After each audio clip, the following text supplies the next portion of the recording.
부르심을 받은 교인과 택함을 받은 성도. 부르심을 받은 사람과 택함을 받은 사람에게 두 가지 공통점이 있습니다.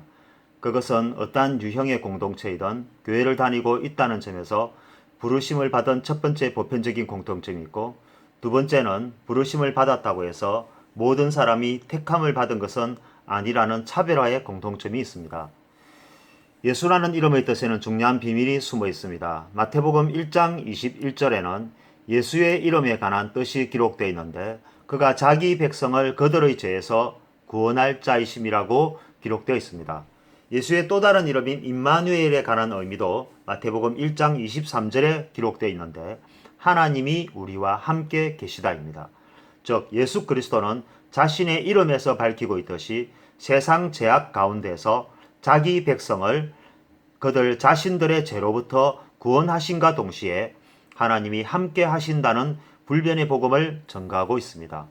예수 그리스도에게 있어서 자기 백성은 과연 누구일까요?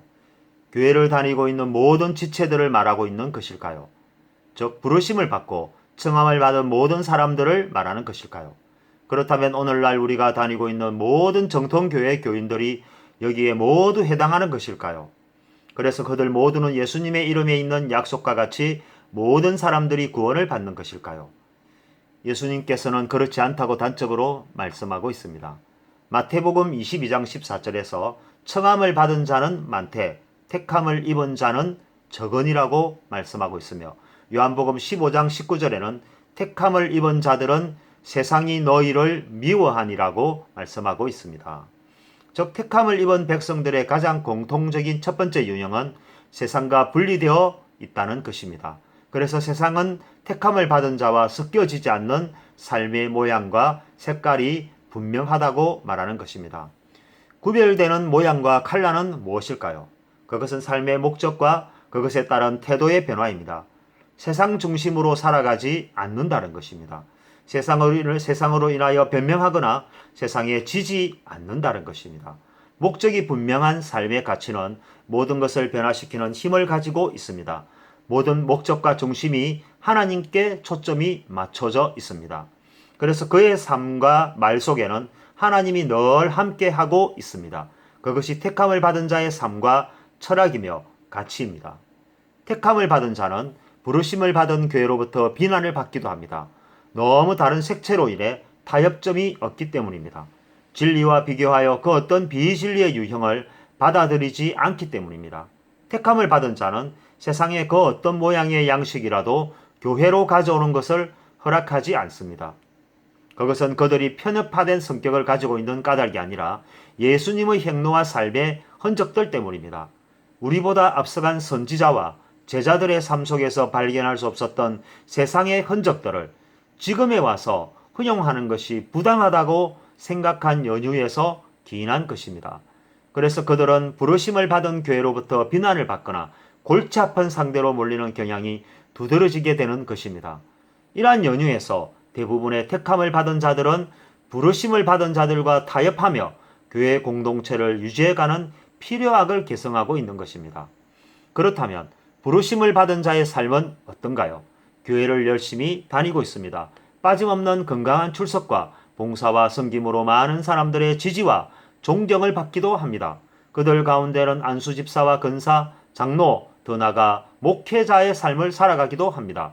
그리고 그러한 삶이 10년 이상 유지할 수도 있고 평생을 가기도 합니다. 이렇듯 외형적으로는 전혀 구별되지 않는 모양과 형태가 존재하고 있습니다. 그러나 세심히 들여다보면 그들은 세상과 타협하며 그들의 정신과 사업과 모양을 교회로 조금씩 끌어들이는 흔적들을 발견하게 됩니다. 그 까닭은 그들 속에 하나님이 있는 것 같으나 실상은 존재하지 않기 때문에 세상을 가지고 와서 적용할 수밖에 없는 한계가 있기 때문입니다. 그들은 보다 열심히 기도하려고 노력하지 않으며 말씀의 적용을 가치의 1순위로 두지 않기 때문에 하나님의 이야기보다는 일상의 삶과 모양, 스토리들이 더 즐겁고 감동적인 캐릭터로 다가오는 것입니다. 그래서 그들은 하나님과 예배를 통하여 은혜와 감격을 누리는 것보다 세상과 세상의 희락으로부터 오는 은혜가 더욱더 많다는 것입니다. 그들은 이렇게 받은 세상의 은혜를 하나님의 은혜와 혼돈하고 결국 이것을 하나님의 은혜로 받아들이는 영안없는 삶이 반복된다는 것입니다. 이렇듯 부르심을 받은 자들은 그들의 일상과 삶 속에서 나름대로는 하나님을 믿고 순종하는 생활을 하고 있다고 믿고 있거나 믿으려 하며 이러한 삶을 통하여서도 구원을 받을 수 있다는 막연한 기대로 살아간다는 것입니다.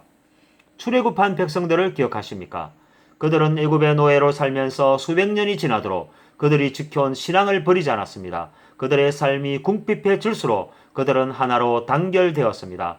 그들은 그러한 참혹한 현실 속에서도 그들의 하나님을 결코 잊어버리지 않았습니다. 그들의 암울한 현실을 지탱해준 유일한 한식전은 바로 메시아에 대한 열망 때문이었습니다. 흥미로운 것은 그들이 노예로 살 때는 굳건히 지켜왔던 신앙을 하나님의 은혜로 말미암아 노예에서 해방된 이후로 불신앙의 삶을 선택하는 이중성을 가지고 있다는 것입니다.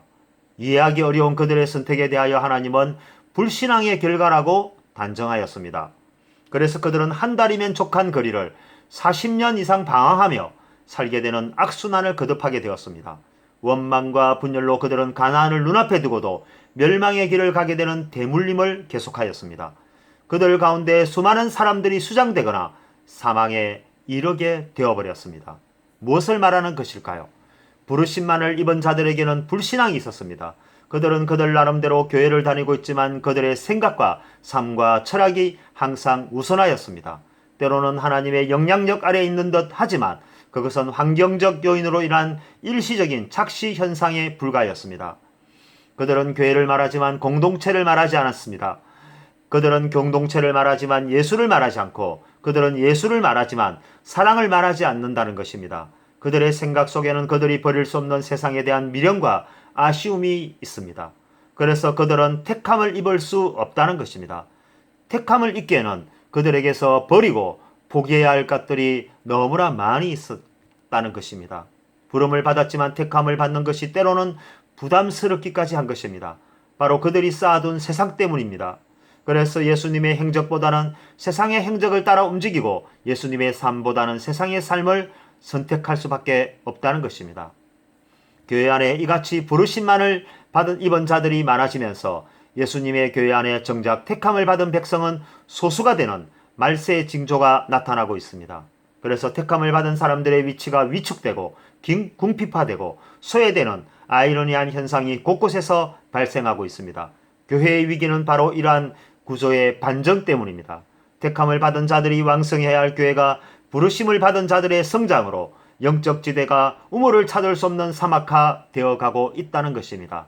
부르심을 받은 사람들도 택함을 받은 사람들과 마찬가지로 성경을 말하고 있습니다. 성경을 기준으로 말하기 때문에 택함을 받은 사람들이 소외되고 궁지에 몰리는 것입니다. 그러나 중요한 것은 예수님의 생각은 다르다는 것입니다. 예수님의 목적은 택함을 받은 성도들에게 있습니다. 부르심을 받은 모든 교회를 무조건 택하는 것이 아니라는 것입니다. 예수님은 교회든 세상이든 자기 백성을 찾고 있는 것입니다. 성경적 지식으로 무장한 부르심만을 받은 세력에 대하여 저항하거나 대항하지 않았습니다. 그들은 세상에 남겨두는 것으로 종결짓는 것입니다. 그들이 교회를 장악하는 세상이 되었지만 하나님은 그들을 버리시는 결과를 초래한다는 것입니다. 우리는 지금 교회를 정화시켜야 하는 절대적 소명 앞에 서 있습니다. 교회는 지금 세속화의 속도를 높이고 있습니다. 그래서 진리는 희석되고 예배는 사막화되고 있습니다. 끊임없이 타협점을 찾아가는 교회 공동체의 세속화는 이제 그 누구도 막을 수 없는 대세가 되었습니다. 말씀으로 돌아가자는 슬로건이 교회에서 힘을 잃어가고 있습니다. 세상을 향한 교회의 칼날도 무뎌졌습니다. 이제 부르심을 받은 교회에서 택함을 받은 성도들이 떠나고 있습니다. 그들이 가나안을 찾아 길을 나서고 있는 것입니다. 그들은 지금 40년 광야의 길에서 생존하기 위하여 말씀을 붙들고 있습니다. 그리고 예수님이 걸어가신 발자취를 따라 사막으로 나아가고 있습니다. 더 늦어진다면 사막에 부는 바람으로 인해 예수님의 흔적조차 잃어버릴지 모를 일입니다. 지륵 같은 어둠의 세상에서 예수님이라는 빛을 붙들고 살아가는 택함을 받은 성도, 바로 우리 모두가 되어야 하지 않을까요?